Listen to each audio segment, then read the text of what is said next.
How to fix Shopify inventory not tracked. I'm going to show you how you can easily fix Shopify inventory not tracked. First, open the Play Store and search for Shopify. Now check if your app is up to date. If not, tap Update to install the latest version. Next, go to your mobile settings and tap on Connections. Make sure your internet connection is stable. If necessary, turn off your Wi-Fi and turn it back on after a few seconds. Now turn on airplane mode for a moment.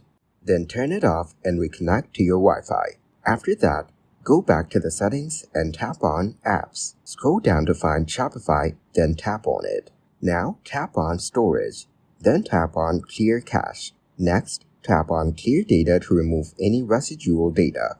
Go back to Settings and tap on Software Update. Ensure your device is updated to the latest version. If an update is available, tap Download and Install. Finally, restart your device and check if Shopify Analytics is now working properly.